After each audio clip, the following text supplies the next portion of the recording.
tal amigos mecánicos? Mi nombre es Andrei Cobos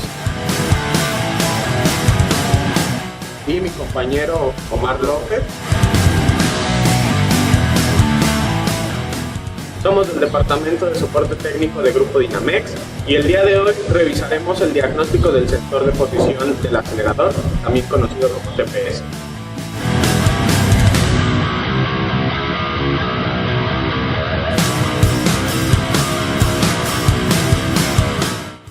Recordemos que el sensor TPS es el encargado de informar a la computadora el grado de apertura de la mariposa o obturador de nuestro cuerpo de aceleración. Para realizar un buen diagnóstico es necesario recordar que el TPS es un sensor de tipo potenciométrico. Esto quiere decir que entrega una señal de salida en voltaje, normalmente de 0 a 5 volts, que varía dependiendo de qué tanto abrimos el obturador.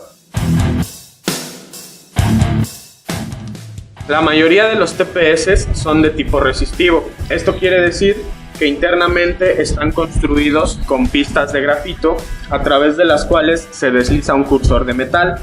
Al mover el obturador, el cursor se va moviendo y va produciendo una variación de resistencia a la salida que podemos medir con nuestro multímetro en ohms, aún estando el sensor desconectado. Una vez que alimentamos con el conector de la computadora con sus 5 volts, esa variación de resistencia se transforma en una variación de voltaje que podemos medir directamente con el multímetro, pero ya en volts. Sin embargo, hay algunos sensores que son de tipo efecto Hall, en los cuales necesitamos alimentar primero el circuito para poder tener una lectura a la salida de voltaje únicamente. Lo más recomendable a la hora de hacer el diagnóstico es tener el sensor montado en el vehículo y conectado y medir siempre en voltaje. Al enfrentarnos a una falla de aceleración, como siempre, el primer paso en el diagnóstico es revisar el arnés de la computadora, o sea, la alimentación. Tenemos aquí el arnés del sensor TPS con 3 pines, una alimentación, una tierra y una señal de retorno. Lo primero que haremos es revisar la alimentación. Todos los sensores TPS se alimentan con 5 volts.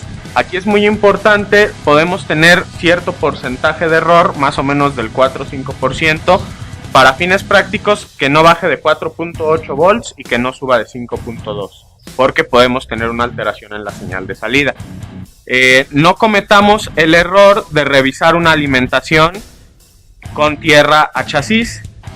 Si ustedes se fijan, la tierra a chasis nos puede dar una señal diferente y nos puede hacer confundirnos en el diagnóstico. Siempre hay que revisar con tierra dedicada de computadora.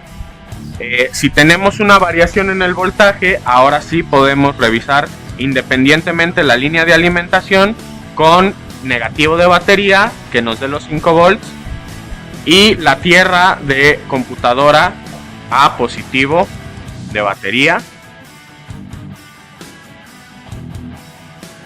12.2 volts aproximadamente. Luego medimos directamente la batería y nos tiene que dar una lectura exactamente igual. Con esto comprobamos que tanto la alimentación como la tierra están sanas. Si llegamos a tener alimentación bien de 5 volts aquí a chasis, pero cuando completamos el circuito con la tierra de computadora tenemos una variación de voltaje, podemos tener en la línea de tierra una corriente parásita o un falso contacto. Y es muy importante revisar bien esta parte del diagnóstico. La línea de salida le vamos a revisar continuidad porque no nos va a dar un voltaje hasta que esté conectada. El siguiente paso es revisar el sensor conectado. Para esto utilizaremos nuestro escáner y nuestro multímetro al mismo tiempo y haremos pruebas de voltaje. Paso en el diagnóstico es monitorear la señal de salida del sensor TPS ya conectado a la computadora. Vamos a hacer una medición directa de la salida en volts con nuestro multímetro y lo vamos a corroborar en la línea de datos del escáner. Es muy importante no basarnos solamente en la lectura del escáner porque podemos tener un error de comunicación o un error en las líneas y no siempre coincide lo que te dice el escáner con lo que te dice el multímetro.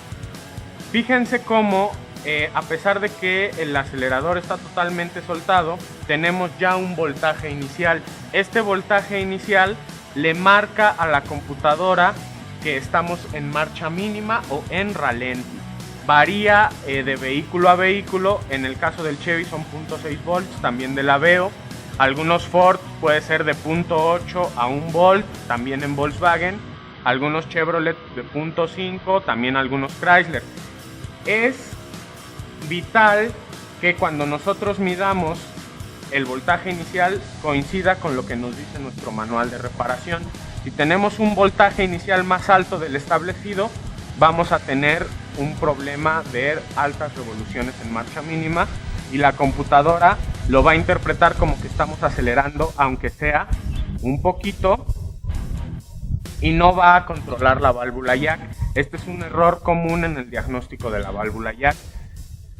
Fíjense cómo a medida que vamos pisando el acelerador o abriendo la garganta del cuerpo de aceleración, va aumentando ese voltaje hasta que tenemos el acelerador pisado a fondo y tenemos en el multímetro una lectura cercana a los 5 volts.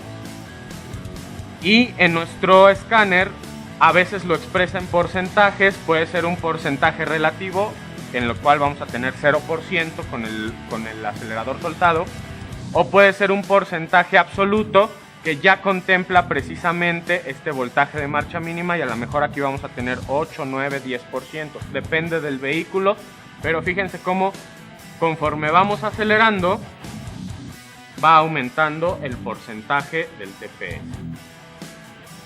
Cuando nosotros hacemos la instalación del sensor TPS es muy importante verificar con multímetro que tengamos ese voltaje inicial. Si tenemos un voltaje inicial más bajo del que debe de marcar, probablemente tengamos una falla de revoluciones que oscilan. Finalmente, algunos consejos de instalación y mantenimiento. Recuerden elegir muy bien la aplicación de su sensor TPS, porque hay muchos que se parecen físicamente, pero el sentido de giro del cursor es opuesto, varía de vehículo en vehículo. Esto lo vemos mucho en Chevrolet y en Chrysler. También recuerden que al momento de instalarlo vamos a notar cómo no coincide el barreno del sensor con el barreno del cuerpo, y tenemos que girar algunos grados para que coincida. Este giro y estos grados nos da precisamente el voltaje de marcha mínima que comentábamos anteriormente. Este voltaje en algunos vehículos debe de ser muy específico conforme a lo que nos dice el manual. En otros, como por ejemplo el del sedán, tenemos un rango desde 0.9 volts hasta 1.2. La computadora te lo va a reconocer como voltaje de marcha mínima, siempre y cuando después de que hagas tu instalación abras el switch, lo cierres, esperes 10 segundos, lo vuelvas a abrir y la computadora hace un reaprendizaje y toma el nuevo voltaje como su voltaje de marcha mínima. Pero esto no sucede en todos los vehículos. Finalmente, acuérdense que hay algunos sensores TPS que son calibrables. Para esto sí es indispensable monitorear el voltaje al momento de hacer la instalación y hacer el apriete en el voltaje que te indica tu manual de reparación.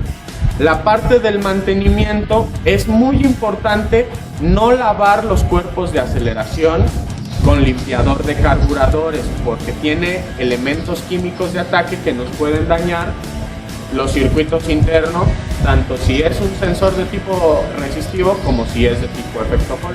Lo recomendable es comprar un limpiador exclusivo para cuerpos de aceleración que no dañen sensores. Muy bien, amigos mecánicos, esto ha sido todo en cuanto a diagnóstico de sensor TPS. Recuerden dejarnos sus comentarios y sus dudas. Nos pueden encontrar en Facebook como Tomco Fuel Injection y también nuestro canal de YouTube Tomco Fuel Injection. Si tienen una duda o necesitan un parámetro o un diagrama específico de algún vehículo, a través de nuestra línea de soporte técnico 01800 801 5042. Les agradecemos mucho a nombre de Tomco y de Grupo Dinamo.